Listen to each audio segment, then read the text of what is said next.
I'll spend a little bit of time again speaking about the mutual information function, because if you're going to learn anything about quantum information, or any information, you should know this function and come to love it.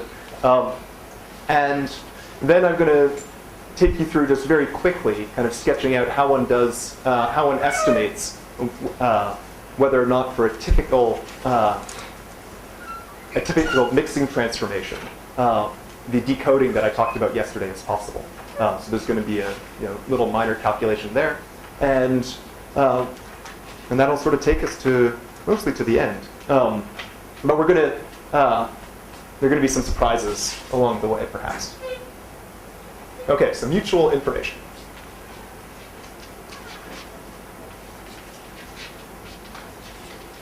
So if you recall, the definition of this thing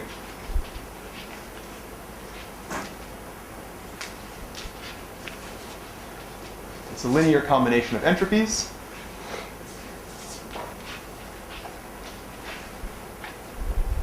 the A entropy plus the B entropy minus the joint entropy. And it has some nice properties. So the first property, which we've already discussed, is that it's non-negative. So you really can think of it as a measure of correlation. And you have equality if and only if the joint state is a product state. So that's where we left off yesterday, that the mutual information function, in this sense, was a good way to measure correlation. But if that's all there was to it, then you could have, we now have some good other distinguishability measures. There was the trace distance. You could have compared rho AB to the product state using the trace distance, and that would have seemed just as good. And it's because of the additional properties of the mutual information function that it's a particularly good way to measure correlation. So the next property, let's just think about one of these maximally entangled states.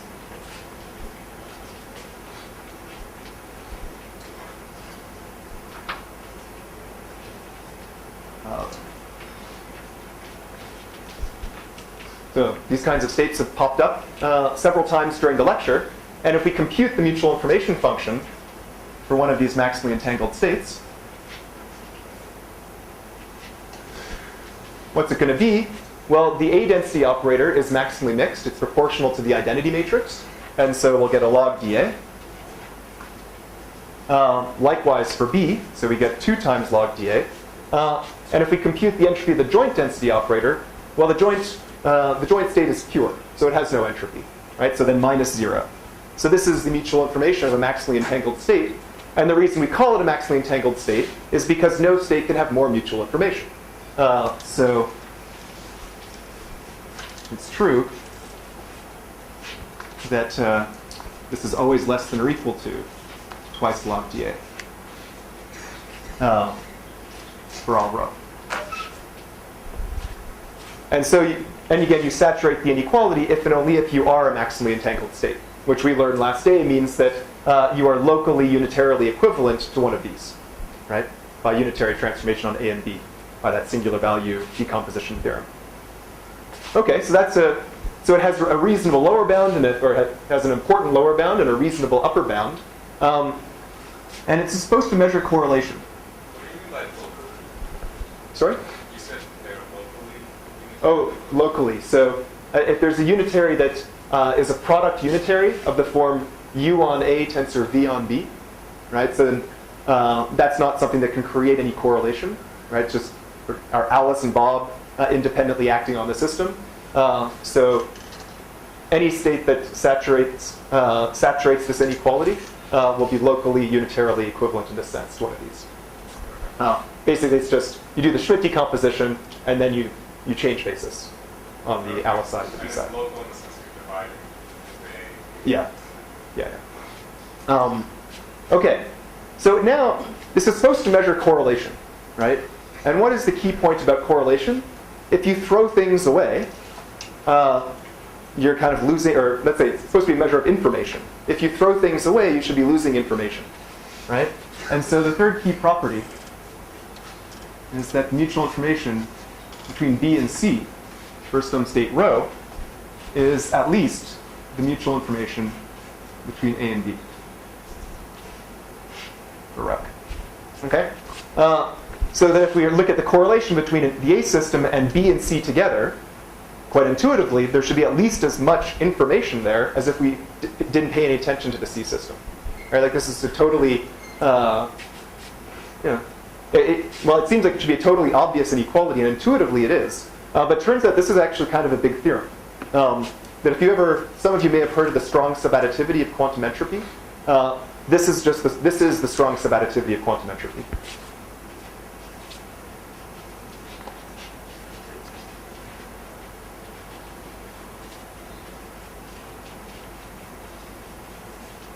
That if you ever encounter it in a paper, what you're going to see is someone writing down a linear combination of 7 entropies, and saying something is greater than or equal to 0, and you probably will look at it and say, okay, I have no idea what that means.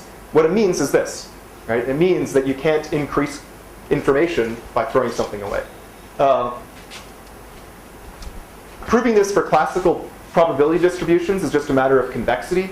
Proving it in the quantum case, it's interesting. You can do it using some complex analysis, the maximum modulus principle. You can prove it by symmetries of the recoupling coefficients of the symmetric group. Like there's a bunch of kind of interesting ways, but it doesn't come for free. And the last one that I'll just write down is that mutual information between B and C less than or equal to mutual information between A and B.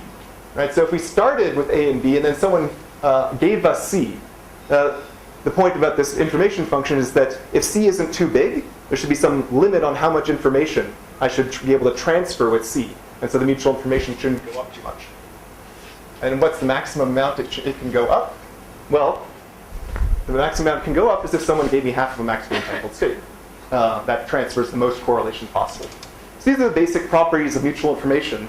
It sort of gives you a calculus for sort of tracking the propagation of information in some system. And let's just apply it to the situation that we have been studying for the past while. So I'll draw the picture.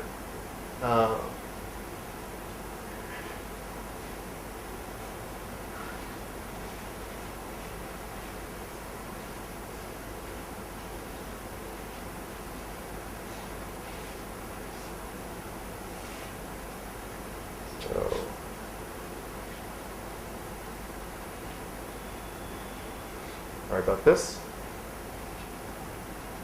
Our black hole prime, and this was k qubits, n minus k, r, n minus r. So this was the setup that we were talking about at some length last day, and I was calling the state up here sigma, and I'll call the state right here omega. Okay? And let's just use the basic properties of the mutual information function that we've developed so far to try to get a sense of how information can propagate in the system. So, sort of an example calculation. Yeah.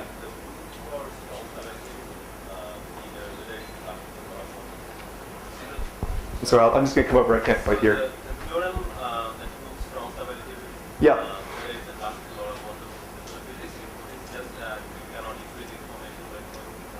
Yeah, I'd say that's the, from my perspective, that's what strong subadditivity says. Yeah. Like it has lots of consequences. It was originally proved it was actually the motivation for proving it back in the 70s. It had to do with sort of developing rigorous statistical mechanics of lattice systems. And there they wanted to show the existence of some finite entropy density or something like this. So they weren't thinking in terms of information at all. But this is how I like to think about it, because it gives me a very clear kind of intuitive understanding of what it means.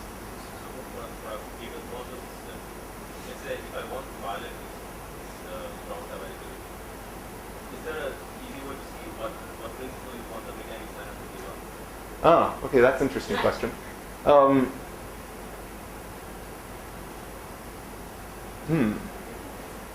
So in case other people didn't hear, it's an interesting question. So if he asked, if you wanted to violate strong subadditivity, which quantum mechanics doesn't permit you to do, what would you have to give up in quantum mechanics to do it?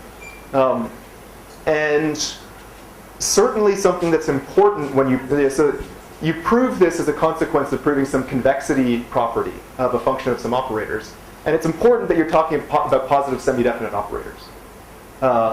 So if there was a theory, if it made any sense, right, to talk, where you're replacing density operators by operators that weren't positive semi-definite, then I think you could certainly violate strong subadditivity.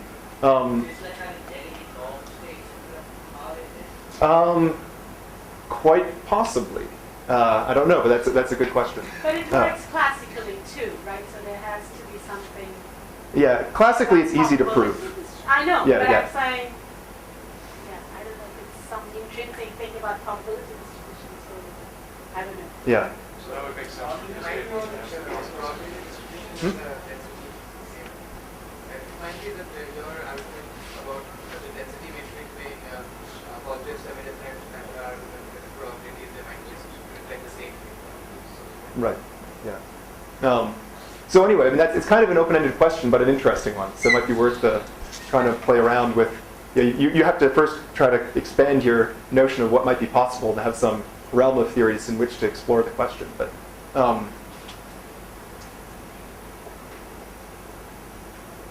well, there's an interesting related point to that one, which is that this inequality up here, right, which is not strong subadditivity, it's something different. You could try to take this as an axiom for some set of physical theories, and try to think about physical theories in which there's a well-defined notion of causality, but that in addition you impose this constraint that there's a notion of sort of dimensionality, and that if you transmit systems whose dimensionality is bounded, this information function can't go up. And you don't say how you calculate the information function. You just say it satisfies some axioms of this type. What you can derive, which is quite interesting, is that the maximum violation, like if you try to perform a Bell-type experiment, the maximum violation of a Bell experiment that you can ever see in any such theory, not even assuming it's quantum mechanics, is the quantum mechanical maximum violation. That if you just think about sort of probability theory in general, the maximum violation could go further. But this inequality, combined with something like strong subadditivity, constrains you to something that looks quite a bit like quantum mechanics. Okay, so our little calculation was just going to be to try to track information in this system. And so I'm going to start off by thinking about the mutual information between n and m. Okay? And that is for the state omega. And we're going to try to see where this information goes. And we know what that mutual information is. It's mutual information of a maximally entangled state. So it's basically twice times k. I'm going to be a little bit sloppy about whether my logs are base e or base 2, because I started talking about qubits. But now, what about b and m? It's pretty easy to see that the mutual information is going to be the same if I tack b back onto m here. Right? Because the mutual information is just a function of the entropies. I haven't changed the entropy of the n system. And by tacking on b, which is in a pure state, right here, the eigenvalues of the bm system, the non-zero ones, are the same as the eigenvalues of the m system, right? And so, so this makes no change. And again, intuitively, I shouldn't change the mutual information because the b system is product with both n and m, and so it doesn't, there's no correlation there. And now another identity. If I look at the mutual information now between r and b prime, or n and rb prime, or sigma, that's once again exactly the same thing, because my v is unitary, so it doesn't change any of the entropies, right? Because the entropy is a function of the eigenvalues. So that's once again the same thing.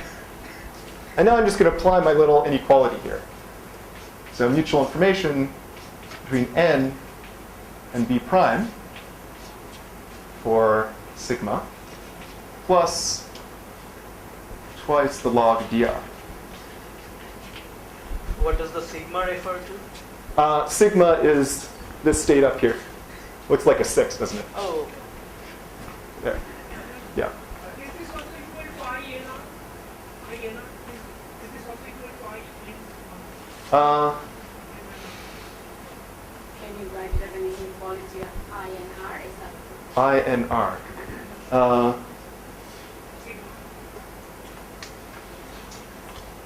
I'm not sure that I heard the question. So I have n here, I have r here. So I'm.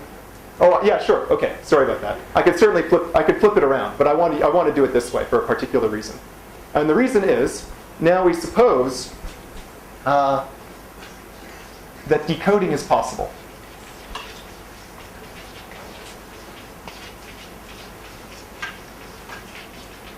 Okay? And we studied decoding yesterday.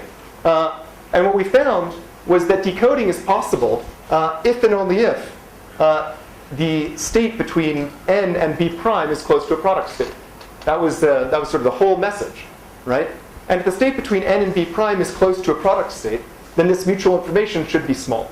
And I'm going to be a little bit vague by how small it needs to be. But what we can say is this is small plus 2 log dr. Okay. And I guess we already saw here, this is equal to 2 log mention of the message, right? And so what have we learned? Well, I'm afraid, actually, we haven't learned anything very interesting. All we've learned is that, well, here we have size of the message. That's k. Here we have size of the radiation. And maybe we make it a strict inequality. Right? But we have now proven rigorously that if you want to actually decode some information, the amount of radiation you collect has to be at least as big as the message. Right? So that's just it's a demonstration, although it's one that didn't get us anywhere terribly surprising. But one of the reasons I wanted to write it on the board is that, well, first, anytime you want to prove that some process is optimal in quantum information theory, you start working with these mutual informations. But second, it kind of begs the question, right? In our page type argument, what we were finding was that there was a much stronger lower bound on the size of the radiation, right? It was that the radiation had to be basically half the size of the black hole. So it begs the question, well, is it possible that we could rejigger our experiment to make this tight, right? And actually saturate this inequality, right? So question.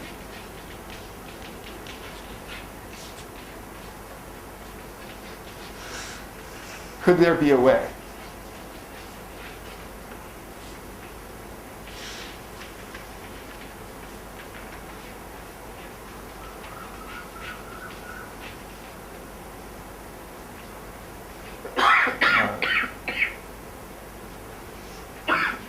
I'll say in an experiment. Because the experiment we've been talking about doesn't so far. And we'll come to that soon. But if you remember last day,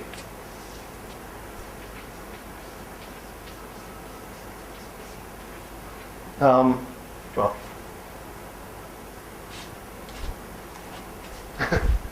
I don't care if this is last day. We focused attention on this function. Sigma b prime n minus, I'll call it zeta b prime tensor phi n. Right? This is the, I'll say, we are interested in.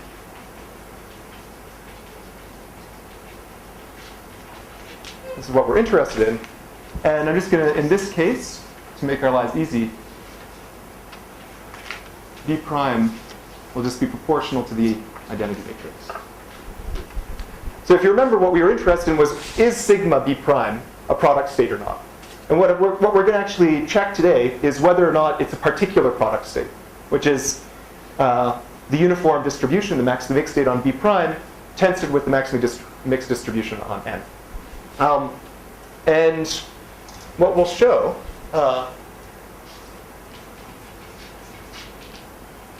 is, or at least I'll indicate roughly how to get there.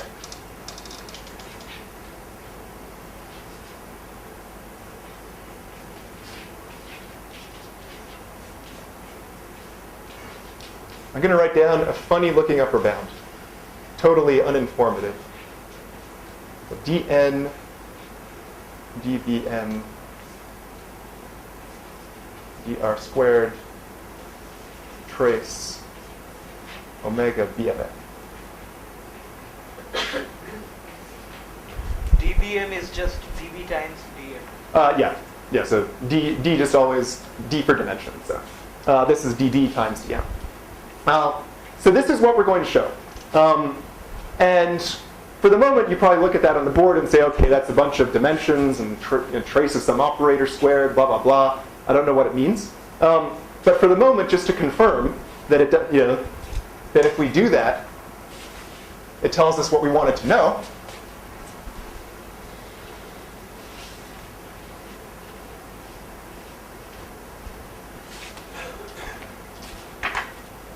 So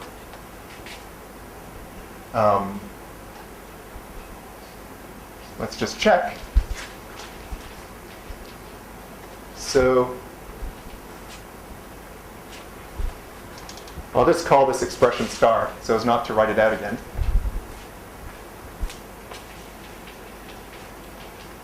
What is it equal to? So dn, that's 2 to the k, because we have a k-qubit message.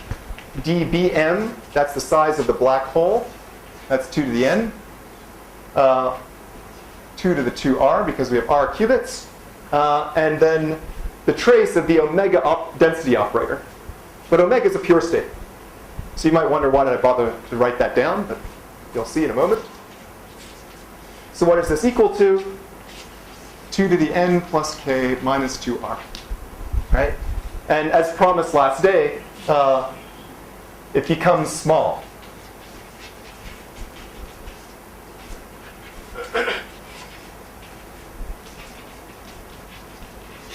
When 2r is bigger than n plus k. Let's say r. And that's again the page idea. But the strength in page, sort of page calculation, where not only do we say that once we cross the halfway point, information starts to leak out, but we say once we cross the halfway point, not only does information start to leak out, but the particular information that we were interested in becomes available. Okay, so now let's try to make sense of what this expression means. Okay, like where does this come from, and why might we have expected an expression like that one? Like rather than just sort of blindly accepting that we're going to get a bunch of funny, well, anytime you have a funny formula, you want to try to get a sense of where it comes from. So when you were checking the right-hand side of the when is the star equal to that? Is always equal to that? Oh, okay, so let's say, it's kind of a good question because I'm going to change the setup. So for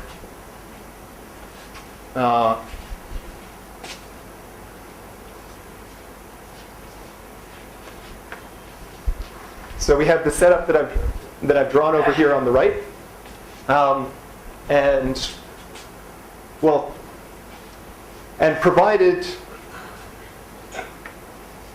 provided the state on B is pure and the state on Mn is pure, the dimensions are fixed, and so that will have to hold. Okay, so if you recall from the first day, I introduced these Rényi entropies.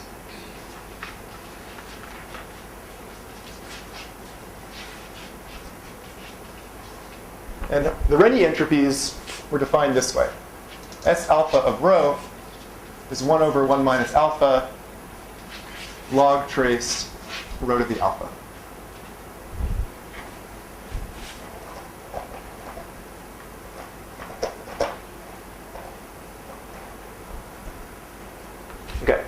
And all of these behaved quite a bit like the von Neumann entropy, right? They were 0 if the state was pure. They were the log of the dimension if the state was maximally mixed.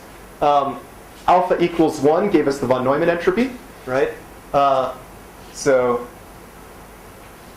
S0 of rho, you plug it in, that's the log of the rank of rho. S1 of rho is the von Neumann entropy. And S2 of rho, if you recall, was minus the log of trace rho squared. So all of these functions are different kinds of entropies. So let's try to rewrite this formula in a language that looks more like a function of entropies.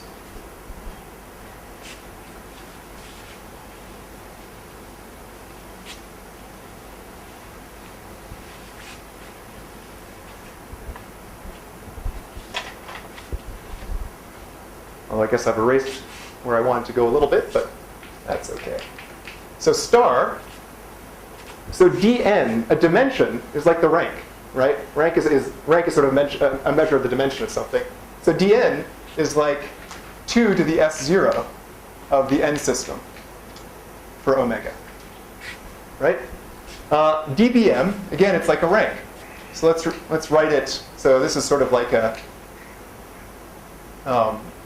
I'm not even going to put an inequality sign. This is sort of, let's just try to roughly estimate vaguely what this thing on the right looks like in terms of entropies. So bm omega. And then we have the trace of omega bmn squared. Well, that's purity, right? So this is 2 to the minus S0 bmn, roughly speaking. And then we multiply this by 2 to the minus 2r. Sorry, S2. And so I have an entropy of n, a kind of entropy of bmn, or bm, minus an entropy of bmn, right? And so at least in some sort of very rough sense, this looks like 2 to the mutual information between n and bm minus 2r. So that's where that formula is coming from. That, roughly speaking, what happens when you throw away the radiation is that you start decreasing correlation between n and bm. And if you throw away enough radiation, then the correlation is going to go to 0. That make sense? So that's the origin of these factors. That they're kind of playing the role of entropies. But if you recall, if I actually had equality or close to equality at these steps, I wouldn't have to wait for the black hole to evaporate, halfway, because the mutual information between n and bm is small. It's just controlled by the size of the message, not by the size of the black hole, right? And so I've sort of cavalierly identified these dimensions and this purity with these entropy functions, but they're not tight. Something's not tight here, right? Because this setup that we're looking at does not saturate does not come close to saturating this quantity. So we asked the question, I guess I erased it from the board, unfortunately, is there a way to make this tight, right? Can we modify the experiment?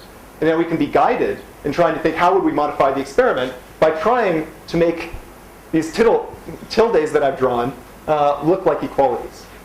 So let's just check them one by one. So S0 of n, the log of the rank of omega on n, well, the dimension of n, phi here is a maximally entangled state. So you take the trace over m, you're left with a maximally mixed state. The dimension is equal to the rank. So this one is tight. What about the state on bm? That's this one here. Well, we're maximally mixed on m, so the rank there gives us k. But on b, we have a pure state, right? So the total rank is just k, right? Because it's the rank of this state times the rank of that state. So 1 times, I guess, 2 to the k. So this guy up here is not tight.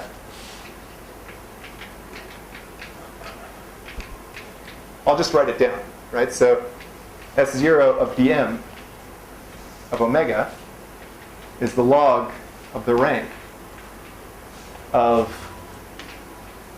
C0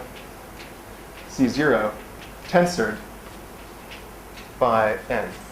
Or, sorry, that should be n here.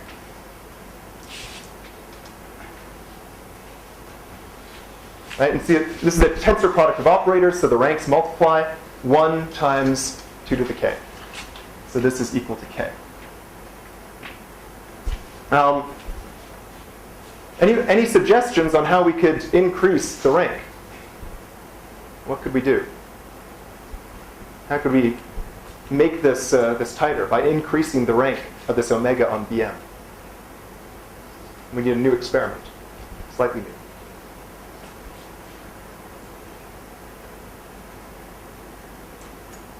With a mixed state for xi.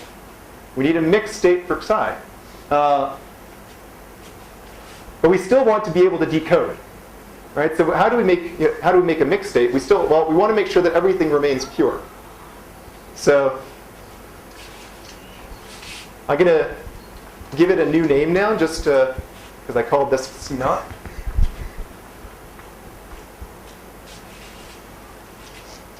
So I don't know, capital psi.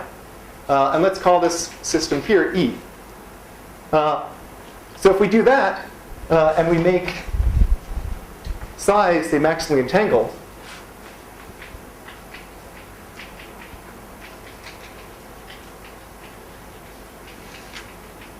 as is phi, then this becomes tight, right? Because the log of psi on B is 2 to the n minus k, and then we get the log of phi on m, which is 2 to the k. And that's a new picture. And how could we interpret this? Well, the idea is we need the black hole initial state to be mixed, as suggested. So how do you make sure that the black hole initial state is mixed?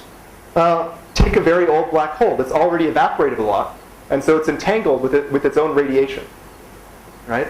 And so that's the picture here.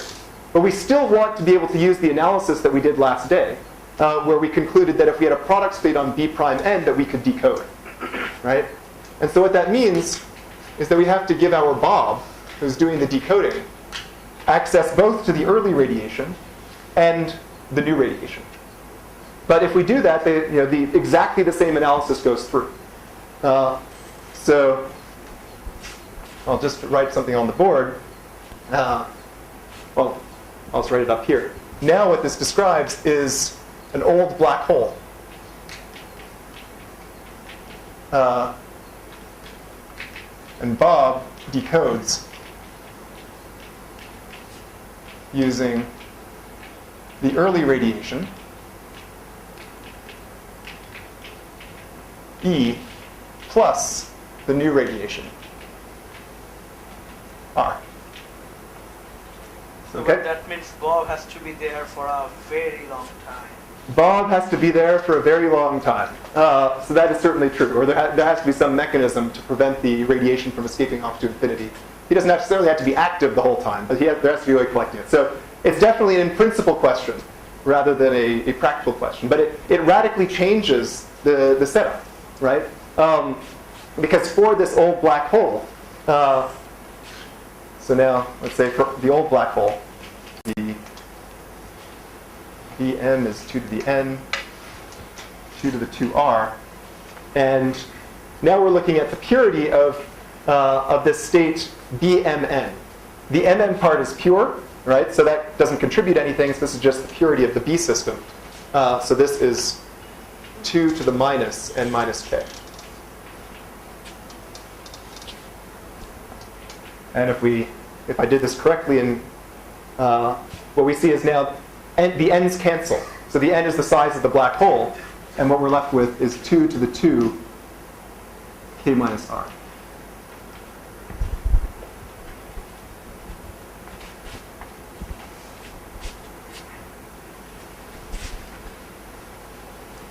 So, alternatively, you could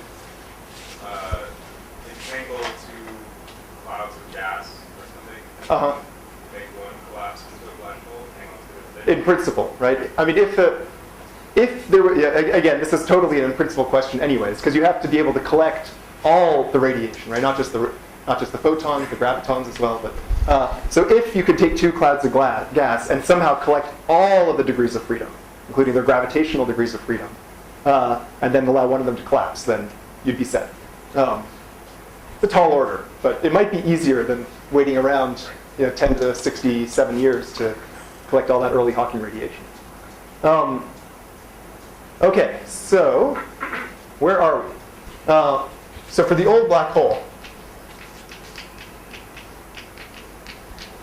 we decode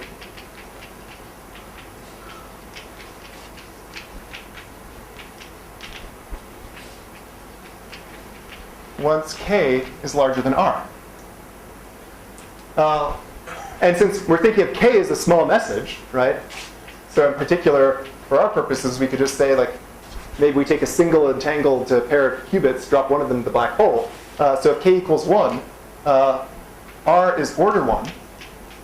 So you just have to, well, certainly r is order 1. R bigger than k, right? In above line. Oh, yeah, thanks. So r bigger than k. We just need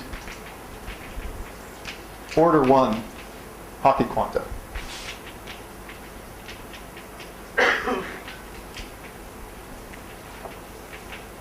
And how long does that take? Well, you get order 1 Hawking quanta coming out per Schwarzschild radius time.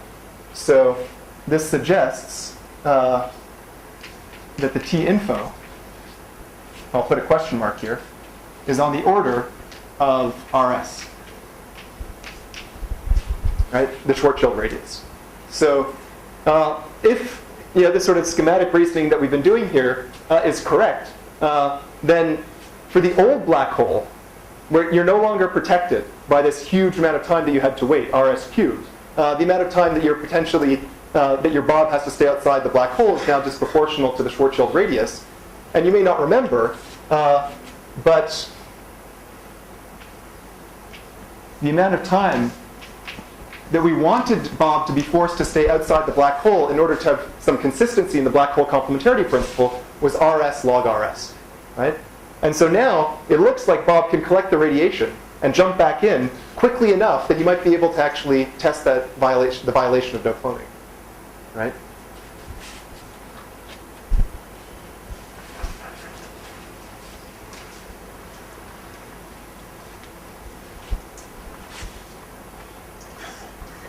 So this looks inconsistent.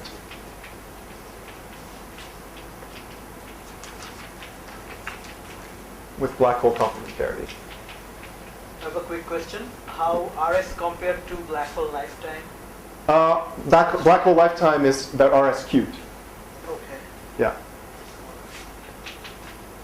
So you went from RS cubed to about RS. So this could be, this could be worrisome. At least if you're somebody who subscribes to this this idea of black hole complementarity, or at least you may not. Well, let's just say potentially you do. But you may. There are certainly ways out of this argument, right? And I'll focus on a particular one, which is that, and one maybe that's relevant to the theme of this school, which is that here I've assumed that this randomly chosen V is a decent approximation, right? So randomly chosen V is a dynamics that thoroughly mixes up the degrees of freedom, right? And so in this picture, we're essentially assuming that thermalization happens instantaneously for those horizon degrees of freedom on the black hole, which isn't true, right? We don't know how the thermalization takes place, but it certainly doesn't happen instantaneously. Right, so, but this assumes that a random V is a good approximation.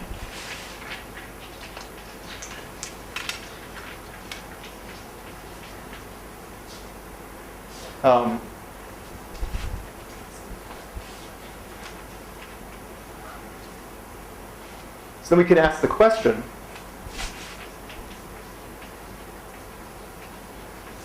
how long does it take for the horizon degrees of freedom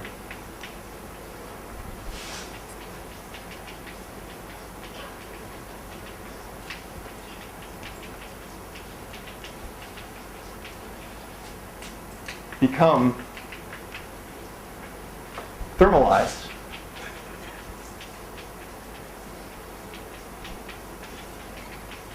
in the strong sense required?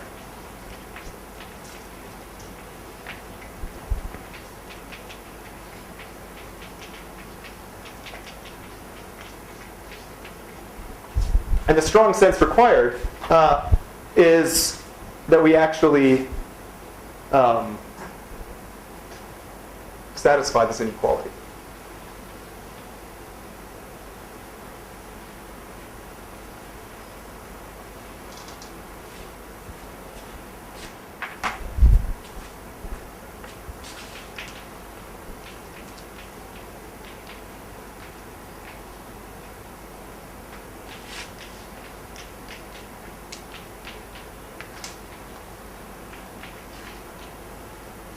So we've shifted the ground, right? I think at least we've made some progress in that sense. That in the early thinking about this problem, like the page type thinking, it seemed that there was a fairly robust argument that if information comes out of a black hole, it won't come out because of quantum mechanics for a very, very long time, right? The triangle picture that we spoke about on the first day. But now we undermined that argument by saying, well, if you think about a very slightly modified experiment, the information could potentially come out very quickly. But what that does is it shifts attention away from the black hole lifetime as the relevant time scale to this thermalization time scale, right? And so what you're really going to be interested in is how long does it take for those horizon degrees of freedom to thermalize.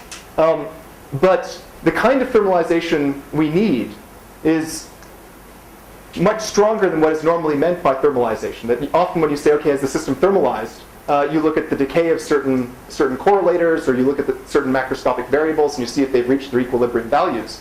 What we actually need here, essentially, is that the information, about some test information becomes so delocalized in the system that if you look at some very significant order 1 fraction of the degrees of freedom, you're not going to be able to learn anything about the information that you placed in originally, right? And so it's the sort of I'd say it's kind of the strongest notion of thermalization that you could come up with, right? And that's what we need to know. And obviously we can't calculate this, but what we can try to do at least is get some estimates, maybe lower bounds on this quantity by thinking about the relaxation times for some classical processes, or some processes involving classical black holes, right? Because whatever the microscopic model is, it should take at least as long to perform this task as the classical dynamics took to relax. And I'm just going to write down a couple, because all we need is one process to take a while. So estimate using the relaxation times.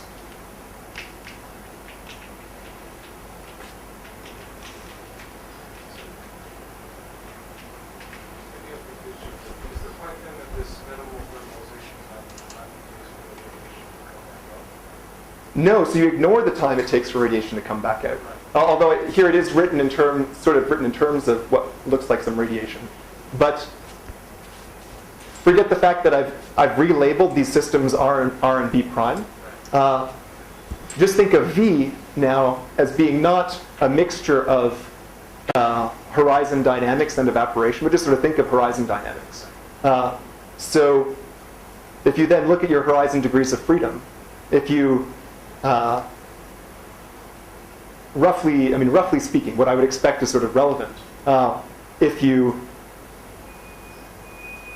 want to know how long it takes before, when you isolate a significant fraction of them, order 1 fraction, that order 1 fraction degrees of freedom tell you nothing, have no correlations with this test system. So you can formulate this differently. But so basically, the idea would be that if you, like maybe in quench terms or something, right? You start off with two different initial states, and you allow yourself to look at an order 1 fraction of the whole system, and then you ask, how long does it take before you can no longer distinguish the initial states? Basically, how long does there's no problem until B is already active. There's no problem. The file doesn't get a jump until B is already active. Yeah, I mean, in practice, there's not this discrete, like it's all in continuous time. But I think that's, to get sort of a rough estimate, you can think in these terms. Like it's always evaporating. There's not this mix, evaporate, mix, evaporate. Is thermalization time less than the page time? I would think that the time is much less than the page time. So what might you, so we're going to estimate this using the relaxation times of classical black holes. And you have the characteristic ring down times for the quasi-normal modes.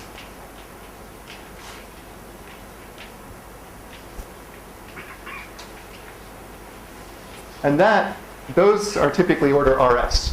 So those don't take long enough. They actually relax very quickly. But there's another little thought experiment you can think about. You take your black hole and you place a little droplet of charge very close to the horizon. Right? So say like a constant number of Planck lengths above the horizon. And then this droplet of charge is going to fall into the black hole. And so from the point of view of an exterior observer, the charge is going to get spread over the horizon. And you ask how long before it becomes roughly uniform. Right? So this is the kind of relaxation process. So the charge spreading.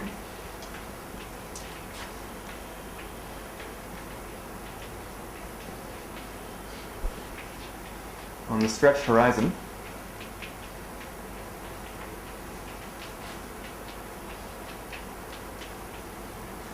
And this, it turns out, takes time about RS log RS.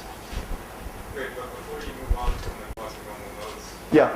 so doesn't that mean that we're in trouble with relaxation? I don't think so, right? Because again, think of this as the strongest notion of thermalization that you could come up with, right? So the way I would interpret in this, I would interpret the first statement is that there's going to be some weaker notion of thermalization. I don't know exactly what it is, and you'll find that it in the microscopic description will happen on a time scale of RS. But the fact that there exists some relaxation process that takes longer suggests that the microscopic degrees of freedom to have the strongest notion of thermalization, the time scale will be at least as long as RS log RS. It's kind of hand waving, but the fact that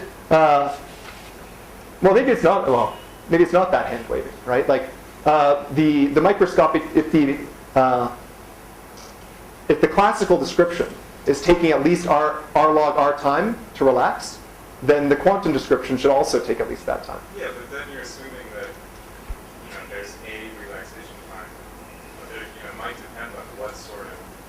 Okay, I totally agree, right? Like the experiment that we've described here is not this experiment, and so yeah. Right, but nor is it a quasi-normal mode. Yeah, but again, at least my intuition about these things is that this is a much more stringent condition to satisfy, right? Because you're looking at a huge number of microscopic degrees of freedom and asking they be identical, right? And this is just looking at a couple of macroscopic variables. So again, it's there's a lot of room to argue, but this makes me more comfortable. I say, oh, okay, that makes me fairly confident that the experiment that we've been describing, proposing, which would be to measure, have our Bob try to collect radiation, extract a copy of the entanglement, and jump in after Alice will not work.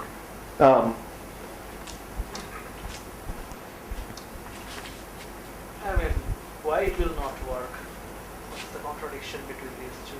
Why it will not work? Okay, so that takes us back to the first day. But the picture from the first day, Alice falls in. Bob stays outside collecting Hawking radiation. And the longer he waits outside, the less time Alice has to send her message, right? And what we found was that if Bob has to wait longer than r log r time, there won't be enough time for Alice to send the message. And so what we're, at least this estimate suggests that the amount of time that Bob has to wait outside, there's room, right? Is not less than the amount of time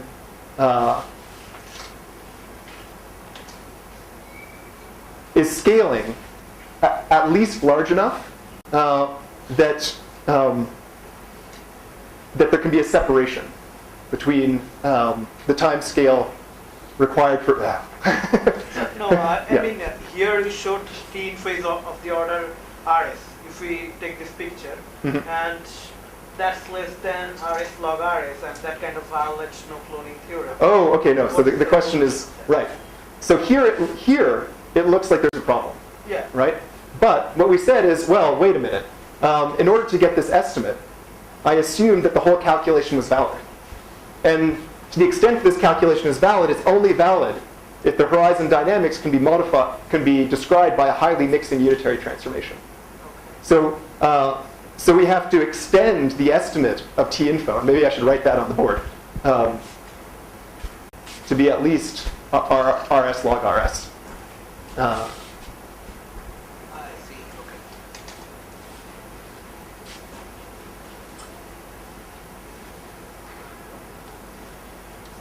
So this implies that t info is at least rs log rs. Right? We have no real clear sense of what the constants are out front, though. So there could be a problem if it turns out that t info is 6 log rs, and the amount of time available for Alice to send off the message is going to be 7 million times rs log rs. But at least things are looking consistent. Are there other questions about the sort of the nature of that argument? I mean, I was wondering, isn't V a fixed unitary transformation? yes. In which sense, if you wait long enough, you get a kind of a random V? Yeah, so the idea, it is a fixed unitary transformation. And the calculation that we're doing, rather than saying, what we're doing is we're averaging over all unitary transformations. So we're basically describing what happens for a typical unitary transformation. So there can be some V with small probability for which it may be of order rs. Sure, right? I mean, so you don't. It could be the case that the dynamics, when you drop a bit onto the black hole, it immediately comes back at you without interacting with the horizon degrees of freedom. That is a valid V. But I think a more realistic picture about what happens is that these degrees of freedom, as they get plastered on the horizon, sort of get mixed up and then come back out. That's probably true for a general random V, but for some V, it may happen order rs, and you have the same problem. And isn't that a problem? Like if it happens for any V? But that's right. I mean, he's just saying that we don't want to restrict these to ones which are physically reasonable. And capture features that we know are full. That's certainly true. At the end, we're not talking about saying there's some V that does it and then people will realize. We're saying we now constrain V by physical principles. That's an extra assumption. No, I say that to the extent this is going to be relevant to black holes, we want this V to be one which models what we expect to be true of black holes. It's certainly not true that the dynamics is similar to a randomly chosen unitary from the Haar measure. Like that's not true. But it turns out that what is the calculation that I've done here is not really sensitive to the fact that you're using the Haar measure. Like pretty well any big random matrix ensemble is going to do the same thing. And you don't even have to go that far, because the random matrix ensembles on the large space don't describe any dynamics that could ever actually happen. That if you think about it, you won't ever be able to actually, most of the unitaries in those big ensembles could not be reached in less than exponential time. But you can also check that with some fairly short dynamics, again, that occur on the time scale of r log r, you can achieve enough mixing to have this happen. So fairly generic like a very, very generic sort of mixing of degrees of freedom give you qualitatively similar answers, even quantitatively similar answers. Yeah. Okay.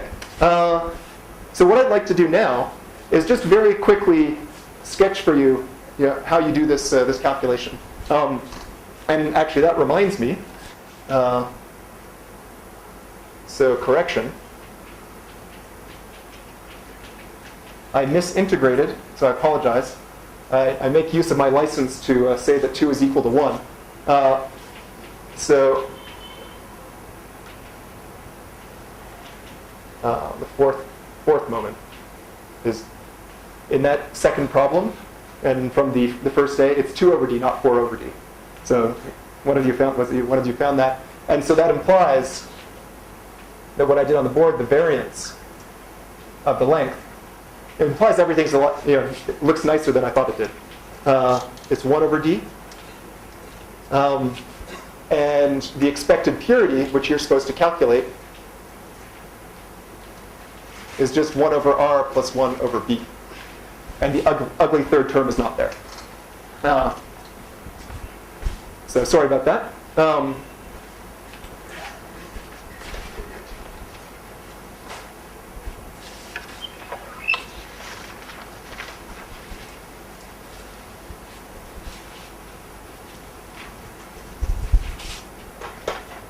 So I just wanted, again, like, there are a few definitely few messages from these lectures. There's basic tools of quantum information. There's this shifting of attention away from the page timescale to the thermalization timescale. But it's also useful just to pick up some skills that might be useful in everyday life, our everyday life.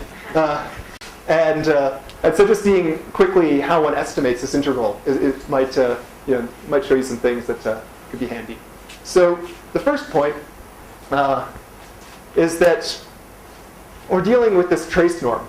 And I love the trace norm because, this trace distance, because it's operationally relevant, but it's a real pain to work with if you want to do an integral, because you're talking about the trace of the square root of some operator.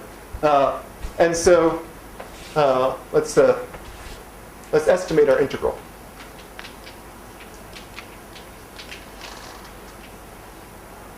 Integral, maybe?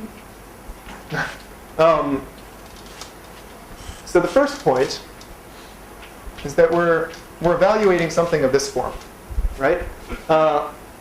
And the trace norm is the sum of the absolute values of the eigenvalues. This is the Hermitian operator, right? So that's what it actually gives us. And if we want to, we can write this in a stupid way. But this now looks like an inner product. So we can use the Cauchy-Schwarz inequality.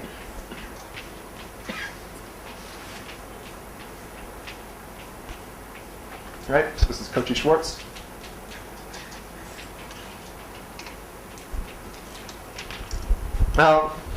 And what that does, well, the L2 norm of the all-ones vector, just the square root of the dimension, right? So this is equal to the square root of d, where this is the dimension. And this thing here is the L2 norm of the eigenvalues of x, that otherwise known, well, as the Hilbert-Schmidt, is it Hilbert-Schmidt? I forget what the name of the norm is. But the L2 norm, trace of x dagger x, right? And that's what we're actually going to work with. So that makes our life a lot easier.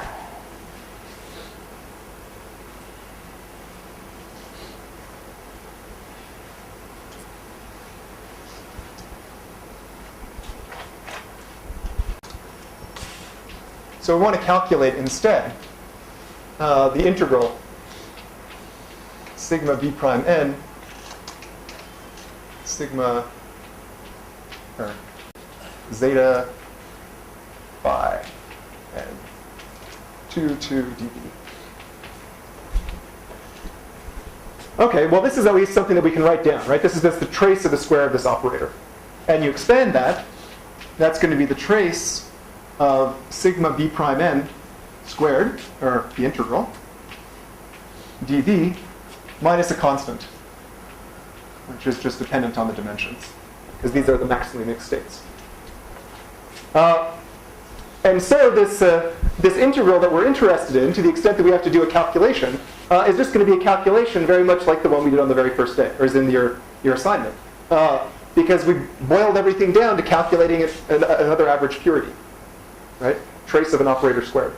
But this time, I would be kind of suspicious of using the Gaussian approximation. You know, like, at least if you're, this is a unitary matrix, so, well, it would give us roughly the right answer, but let's be a little bit smarter. Like, let's actually worry about the orthogonality constraints in the matrix. So let's think about that integral. So to calculate this thing, we're just going to use two tricks. I mean, those of you, and there are, I'm sure, several of you in the audience who do large N UN gauge theories, and so you do integrals over the unitary group for large N, for a living. So you probably have all kinds, well, there are diagrammatic ways of doing this and so on. But those of you who don't, it's worth just a moment seeing what happens. So our two tricks, the way that I like to do this is to use something that I mentioned yesterday in the questions, which is that the trace of x squared is equal to the trace of x tensor x against the operator that swaps the two systems. Right? So this is defined that f of phi c is equal to c phi for all phi xc. Right? So just the operator that swaps things around. And that's, I mean, it's trivial, but it's helpful to see that by just writing these matrices as tensors. The trace loops things around like that. So we have I, j, and I again.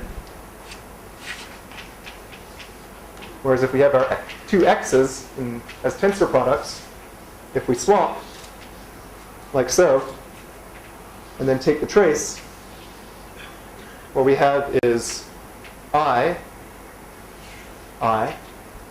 j, j. Right? So those things are the same. So that's observation one.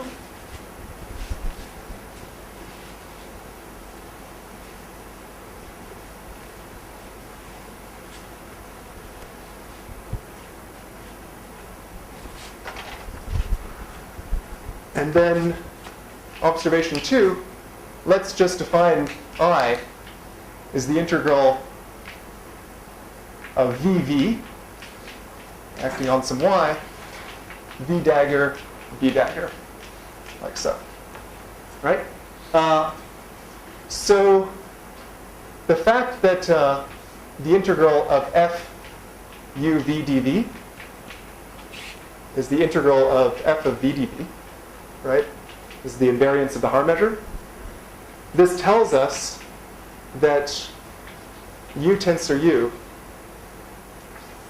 I, u dagger, has to be up. The same thing as I, right? Because we can just, well, absorb these u's into the v's that we're integrating over.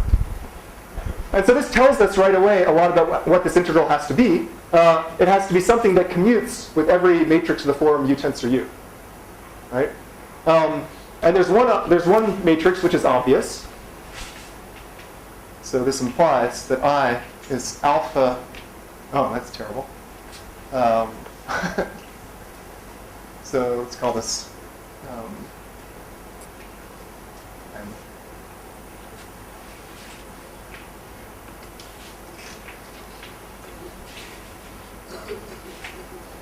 So it could have an identity component.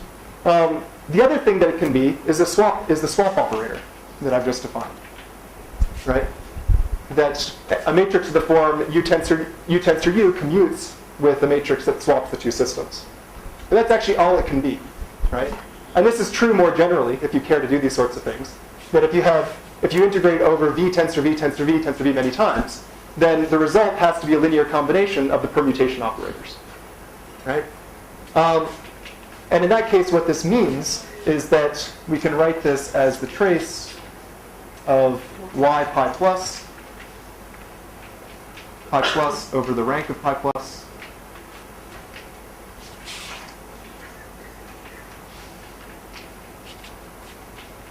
Pi minus over the rank of pi minus.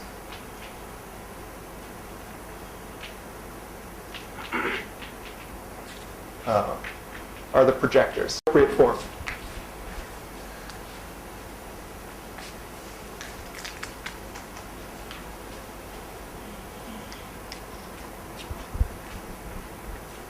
All right, so where did pi plus and pi minus come from?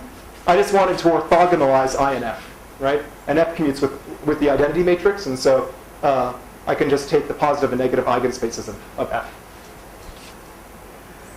All right, so what we'll do then is we'll just say that this purity that we're interested in, sigma prime, or sigma b prime n squared dv, what is that equal to?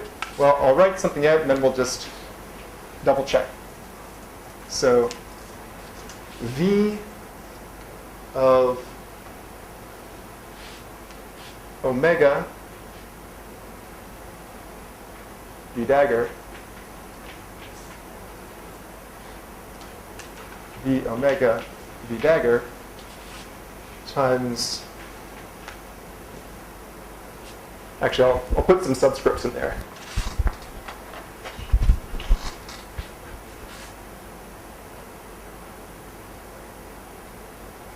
Well, no, that's okay. So swapping the b prime systems, swapping the n systems, and not swapping the r systems.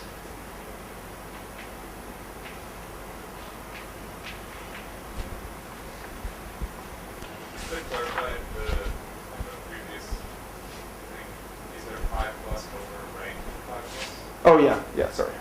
Yeah.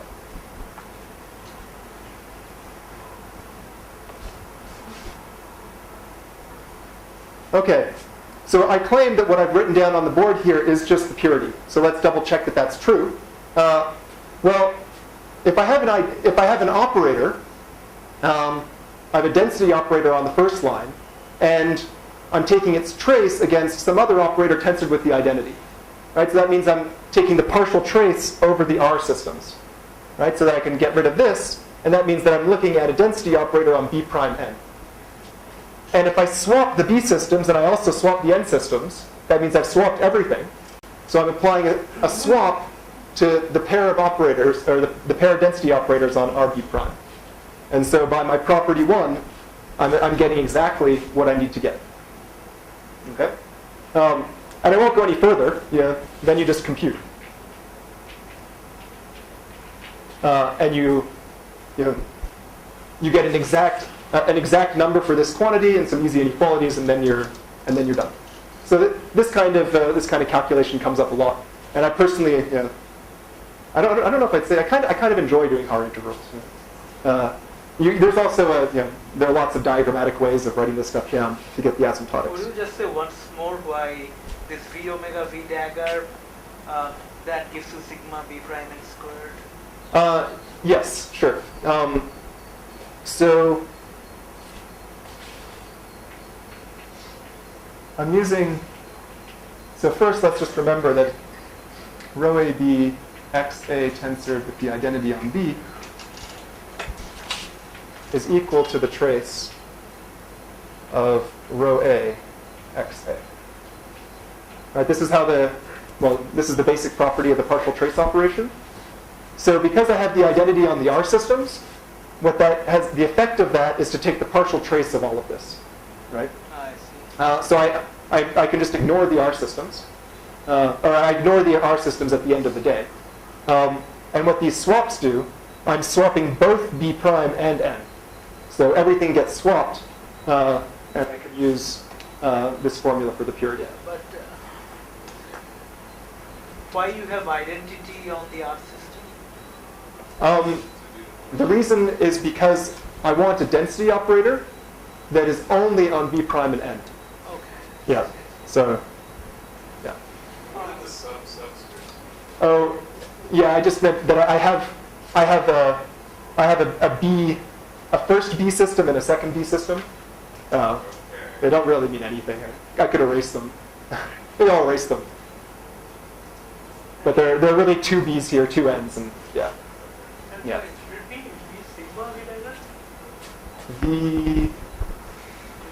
V omega. Because omega takes me to sigma. Right?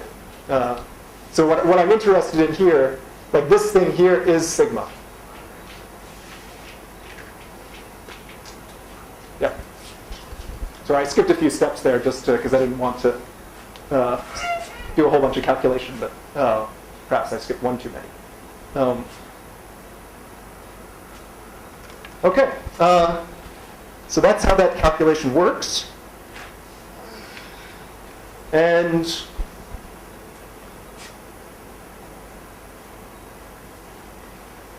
maybe I will just take a few moments. I think that I think we're basically at the end of what I wanted to say. But I don't want to give the impression that everything is hunky-dory.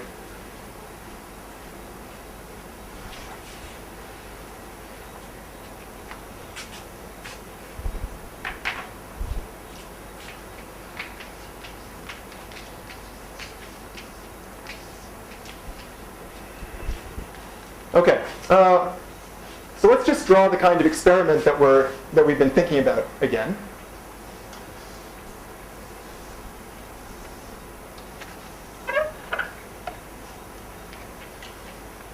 So here's a Penrose diagram for a system that collapses to a black hole and then evaporates away again. So here's the interior of the black hole and the horizon. And so we've been thinking about experiments in which this is kind of schematic. It doesn't really look like this, but just to give you an idea, we prepare a pair of entangled particles, these phi's. Then we drop one of them into the black hole. So it goes somewhere here, and there's Hawking radiation. And we potentially have to wait a long time for the Hawking radiation.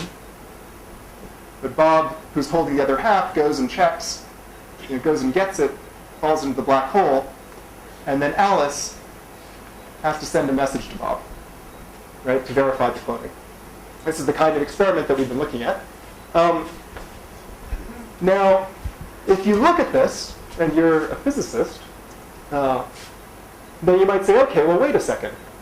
What we've done here is we've prepared a pair of entangled particles, and we allow one of them to fall into the black hole, right?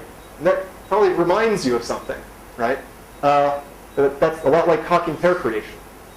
And so nature actually does the first half of our experiment for us all the time. So we can talk very briefly about a variant of these thought experiments.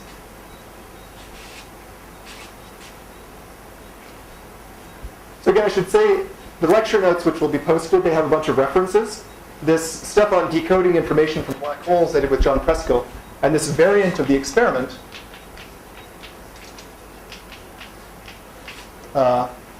is Almeri, Merolf, Polchinski, and Scully from 2012. And this is the firewall question.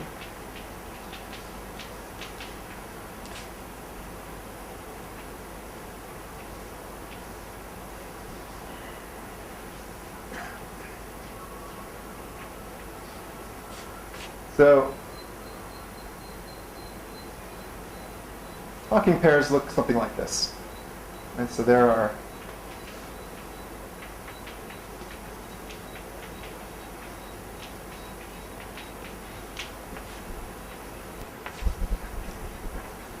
and so the outgoing Hawking pair is going to be like the piece of the entanglement that Bob kept around, and the infalling Hawking pair is going to be like the piece that fell into the black hole.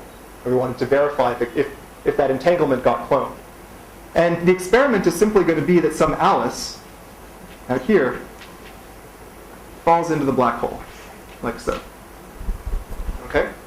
And the thing about the Hawking pairs, like in the experiments that we've described, our Alice and Bob would have to coordinate to try to verify that cloning had been violated. But if the entanglement of the Hawking pair is not what it's supposed to be, then an infalling observer is not going to see the vacuum, right? Because the way that the source of these Hawking pairs is precisely the transformation between the frame of the infalling observer and the observer at infinity. So now in this setup, if this entanglement is corrupted, the consequence is not just that there's a sort of abstract violation of no cloning, that if Alice and Bob checked it, they'd say, oh my God, cloning was violated. Alice would actually get radiated at the horizon. And so there'd be an immediate physical consequence. Now, the usual page type argument says that if this outgoing Hawking mode is a late time Hawking mode, then it should be highly entangled with the early radiation, right?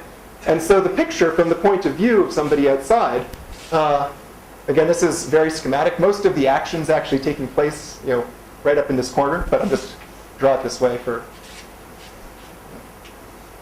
pedagogical reasons, or for artistic reasons. The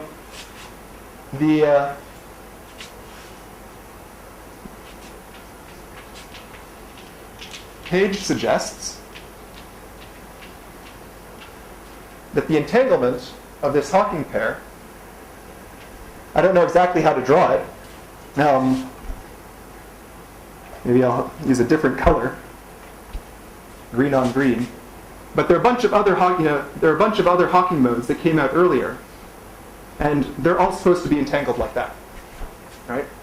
But the key point is that this outgoing Hawking mode is supposed to be entangled with this early radiation, and our Alice will actually have access to that early radiation. So the same Alice will have access to the early radiation and will be able to verify potentially that there was cloning. And in this setup, there's no protection from the thermalization time that we can see. And so that's why everybody's confused. That when thinking about these cloning experiments, everything seemed to be fine, right? Because we were protected by thermalization time. But when you think about this natural variant, all of a sudden the protection from thermalization time seems to wither away. And so the question that has people puzzled is, when somebody falls into a black hole, do they actually burn up at the event horizon because of these Hawking photons whose entanglement is corrupted? Now, there are other potential ways out of this story, but I can tell you that I'm confused about it, and everybody I know who's spoken about this is confused about it. So I think it might be malpractice to try to subject you to this. But I just wanted to let you know that this is still kind of controversial, that people don't really know how to think about this. They don't know, there's certainly no consensus that the black hole complementarity ideas are sort of a self-consistent set of ideas for thinking about semi-classical black hole evaporation. And at the moment, the weight of the evidence might be that they're not self-consistent, that you end up with real problems like this. Can I recap to clarify? Sure. So the worry is that Alice is outside collecting potentially all this Hawking radiation for half the life evaporation, and then falling in. And the worry is that she could see a clone state if she doesn't burn out. Oh, sorry, no, it's not quite that. Okay. So Alice also falls in here. So I'll draw my Alice. She also falls in here. So imagine that our Alice, as she falls in, she collects the early Hawking radiation, and then she decodes. Right? She performs the kind of decoding we've been talking about, and what she extracts is another particle maximally entangled with the Hawking photon, or the Hawking mode, that she's supposed to encounter on the way in, roughly speaking. There's some transformation between reference frames, but because she's now verified, she's already found the entanglement, right? And so because she has the entanglement in a system that potentially she could be carrying with her, she can verify that if that's the case, then this Hawking mode cannot be entangled with something on the other side of the horizon. And Alice just checks that because No, the way that she checks is just by seeing whether or not she experiences radiation, because experiencing radiation is the same thing as this entangled pair being corrupted. So that's the nature of the argument. Does that? Okay. Yeah. You're saying that the contradiction is that even an infalling observer would see Hawking radiation, whereas according to the equivalence principle, there shouldn't. Exactly. Yeah. And ants go on to argue that the infalling observer would see this radiation not just in small quantities, but that would also see very high energy radiation, and so would really get destroyed at the horizon. So it wouldn't just be like a small correction to the usual predictions of quantum fields and curved spacetimes. It would be a radical departure. And the radiation is precisely because the entanglement has been corrupted. Exactly. Yeah. So what do you think among the three postulates one should modify? The first one, equivalence principle, quantum field theory, outside, like the black hole, or the thing, causality, whatever. Or the black hole complementary. Well, so there are other ways out of this, I think. I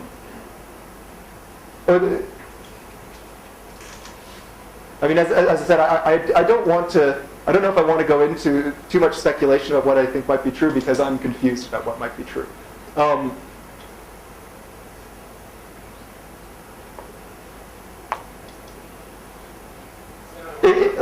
So certain things that people propose to get out of this are certain forms of very radical non-locality. Like there was a recent paper by Maldacena and Susskind in which they think about the case of a two-sided black hole in ADS. And in that setting, you can see that there might be a firewall and there might not be. And whether an observer falling in from region 1 experiences a firewall is going to depend on what an observer in region 2 does. And the essential reason is just that somebody in region 2 could send, the interior region is shared between the two, the interior of the black hole is shared between the two regions. So somebody in region 2 could send a shockwave into the black hole that an infalling observer from region 1 would only see at the moment they cross the event horizon.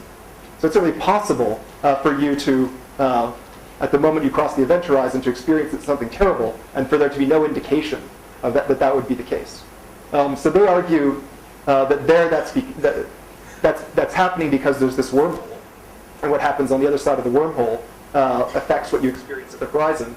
And then they want to extrapolate to the case of a one-sided black hole and say that what somebody does out in, far away from the black hole could affect the physics at the horizon in a non-local way. And in particular, whether or not Alice decodes or somebody decodes this radiation could affect whether or not you see the firewall. And so if nobody bothered to do the decoding, then you could cross through the horizon and be fine. But then if the decoding is performed, the non-locality would be such that has an effect at the horizon. So that's one proposed resolution to the paradox, or to the problem.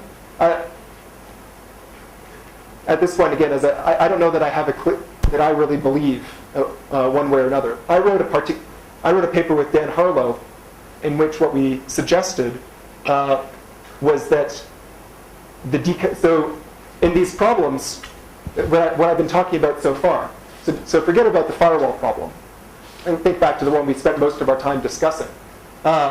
We wanted to we wanted to rule out a verification of the cloning, right? Like that's how to check the self-consistency of this black hole complementarity set of ideas. We want to make sure that you couldn't clone. And what we found is we were protected by this thermalization scrambling time of the black hole. But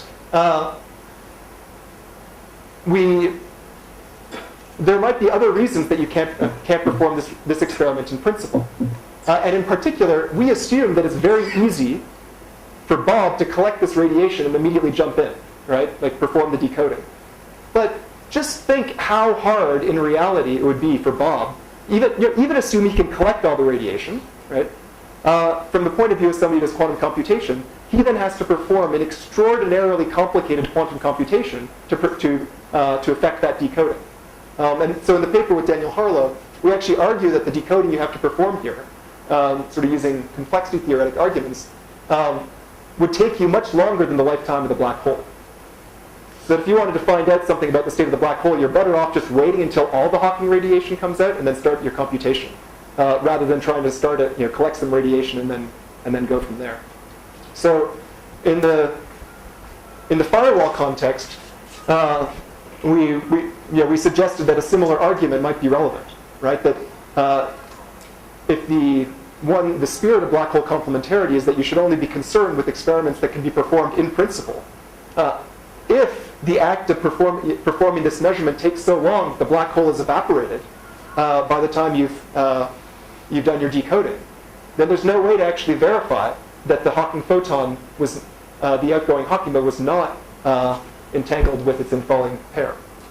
So we put that out there as a speculative, or as something to think about, that this might be relevant. I personally actually am skeptical. Right? We wrote this long paper, but I would like to see a resolution which is kind of more based on somewhat more traditional physical principles than computational complexity. But at least from the point of view of operationalizing this experiment, that's a concern.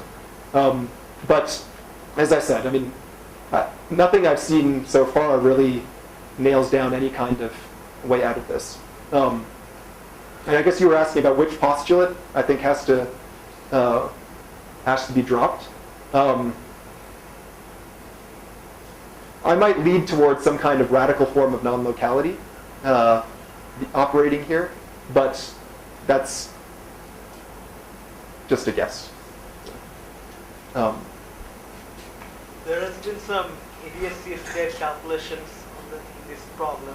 Can you say a few words about them? Well, the ADS-CFT, let's see.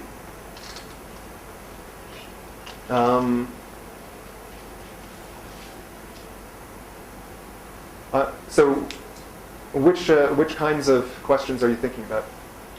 Like you can analyze this problem in the gauge theory, the boundary gauge theory. Like the firewall problem specifically, or just something like this in this generic mode? Okay. Not being a string theorist, I think that I will pass on the question. So to avoid saying something that's incorrect. But if you'd like to talk about it, I mean, I would actually like to learn. So, other questions? Well, if not, thank you for. Okay, that's